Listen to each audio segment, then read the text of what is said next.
Hi there, and today we're going to talk about the fear of rejection. Like last time when we talked about failure and rejection are like best friends. They go hand in hand into this. The fear of rejection can be the same as failure. We are so afraid of being rejected that we allow it to stop us from even trying to achieve a goal. We think that we will feel down or useless if something or someone rejects us. The feeling of worthlessness and the potential of loss can be unbearable and crippling. It can make you feel right in your decision to not even take a chance. This is part of those limiting beliefs that make us feel justified in the irrational decisions we make. Everyone has been rejected at some point in their lives. We have rejected someone or some idea. Rejection, by definition, is just to discard an idea or proposal or not accept or deny an opportunity. It could be a job, it could be at school, or with people you know. Rejection can inflict damage on us also psychologically. It creates emotional and physical pain depending on the level of rejection. It can activate the same pathways in the brain as physical pain. And I know that everyone has experienced that. We get so wrapped up in something and we put ourselves out there and then we get rejected and it hurts. And that's the thing. Is because we're not really understanding what rejection is. And the fact is that once again, it is just a tool for us to be able to use. And because of that, we take in that rejection and we feel that there must be something wrong with us, which goes right back into the things that we're always keep talking about. You're not good enough, you're not strong enough, you're just not enough. Because somewhere somebody sold you that line of crap. And these are things that you need to let go of. And I'm here to tell you, you are enough. You've always been enough. You always will be enough. So if something rejects you or someone rejects you, if you're putting yourself out there in that kind of manner, you shouldn't worry about it. Because let me tell you something about how rejection is. Rejection is there for you to be able to use as a navigational tool. There are lots of times in life you are going to be rejected. Currently, you are rejecting things right now. You've rejected things all day long. You're going to be rejecting more things tomorrow. Every bit of your life is making a decision. It's left, it's right, it's up, it's down, it's A, it's B. Every bit of that is denying a decision. That is a rejection. Most of the time, though, when we stop and we think about rejection, we tie it into something like a job that we wanted that we didn't get, or a person that we wanted to know better that didn't work out, and that we got rejected by that individual, or something along those lines. You were trying to get a loan and you got rejected by that.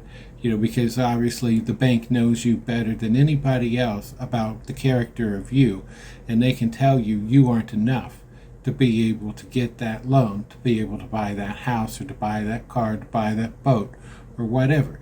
You cannot allow other people's opinions, and that's all they are, opinions about you, make a decision about how you feel about yourself. You reject things all day long. You're going to be rejected all day long. And it's okay. Because here is the deal with rejection. You have desires and you have dreams.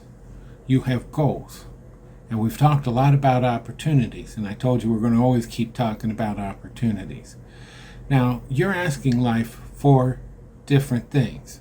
And sometimes life takes a little bit for those things to be able to come your way or to be delivered. Life has a lot of things and a lot of people to move in order to be able to get you where you want to be.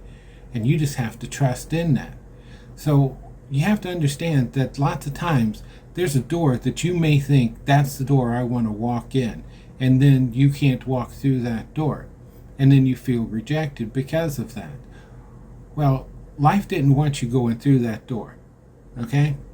So that's just a bit of a metaphor. But let's break this down a little bit more. Life didn't want you getting that job. Life didn't want you being attached to that person. Life didn't want you in that house. Because life had something better in store for you. It knows what your thoughts are. It knows what your desires are and your dreams. That's what you have been vibrating out into the universe. And so life has to reject those ideas that you think you want in order for it to be able to deliver to you the greatest gifts. Gifts that you didn't even realize that you wanted because you never knew that they existed.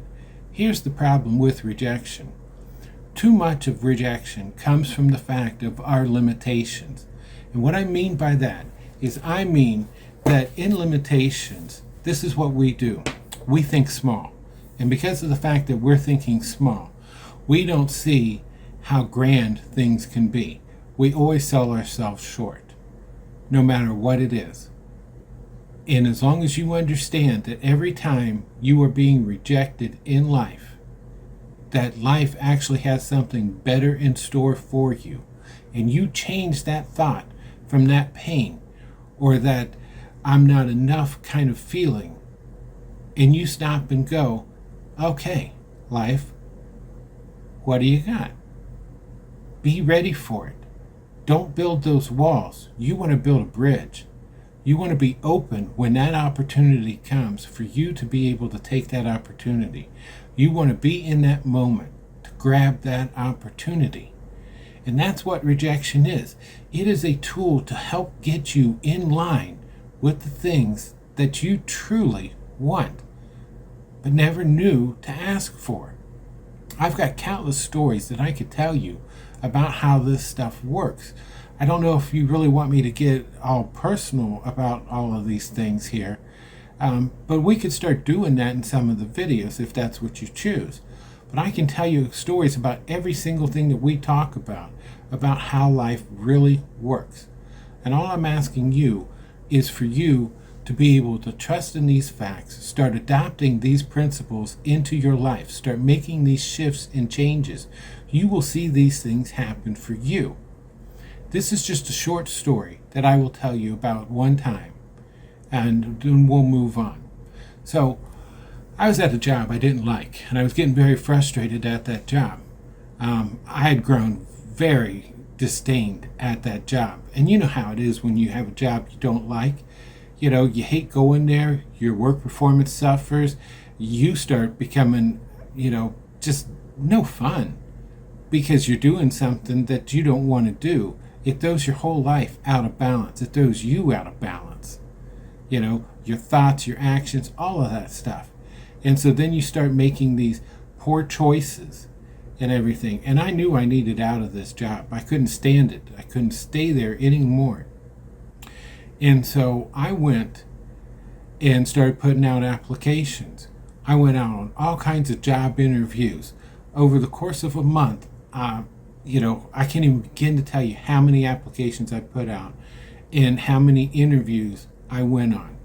And every time I thought, oh, that one went well, because you've all been there. You know when it goes well, and other times when you go, oh, man, I blew that one. But none of those job opportunities ever panned out. I wasted a lot of time over all of that. And I didn't understand this principle as well as I do today. And so what ended up happening was I grew even more tired of going to that job. My work performance suffered even more.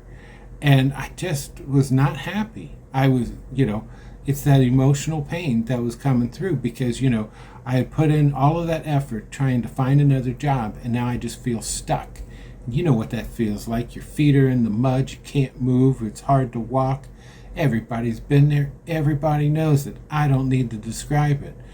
And so months went by, and things got worse, and I went and I finally, I got suspended from the job, and I was just like, that's it, I'm done.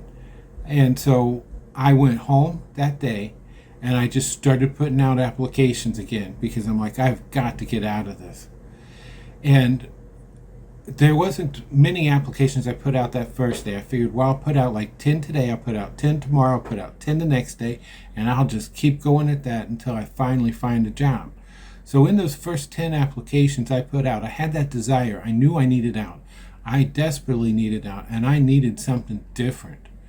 And so what I did in those applications, I ended up getting a phone call the next day saying, hey, we really liked your application. Could you come in and talk to us?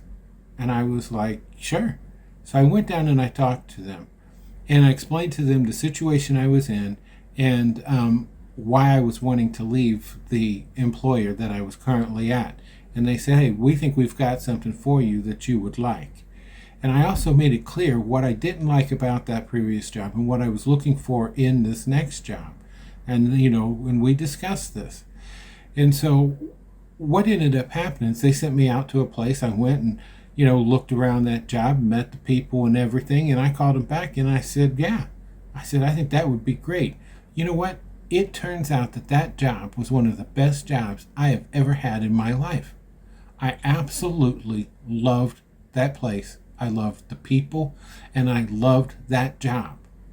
So you're probably thinking, man, this is a long story about rejection. Well, let me explain this to you. And this is how life works. This is what you need to understand about the way it all works. See, the thing is that perfect job for me, when I was first going out months earlier, putting out applications, that job was being held by somebody else. That job wasn't available. And at this point, when I needed the job the most, that person had just left. That person just left. And so it was all about that perfect timing. I was able to step right in at the right time and be at the right place. That right there is one of those moments where you say, holy shit. Because that's when you start understanding this is the way life works. It had to reject me from getting into another bad job in order for me to be ready and be in line for the job it knew I really wanted. So I ask you this for your homework for this week. Can you go back in your life and find a time where something similar like that has happened? Looking back, as they say, is 20/20 hindsight. And I'm sure that you'll be able to find times, I'm not talking about a job, it can be anything, and find a moment where because you were denied some opportunity at that particular point, that something better came along that you would have never gotten had you got to walk through the door that you first wanted to. Because I guarantee you, when you look back, you're going to find those moments, whether you realized it or not. And when you do, you can have that same kind of expression that I had. Because see, that's what rejection really is. Rejection isn't closing a door. It's opening one. And it's waiting for you to get in line and to be able to get to that opportunity. So trust in it. So for the homework, also, I would like you to go back over things that you have been rejected on. Just give it some thought and start trying to put some of this into motion. As we keep talking, life is always about action. And so if you are currently in something right now that you are trying to make these decisions, understand that rejection isn't there to make you feel bad. It's there to get you in line for something you can't even imagine, something that you're looking at that's, too small in your own thoughts at the moment. But be there, because it's coming. And you got to be ready to grab that opportunity. So, until next time, take care.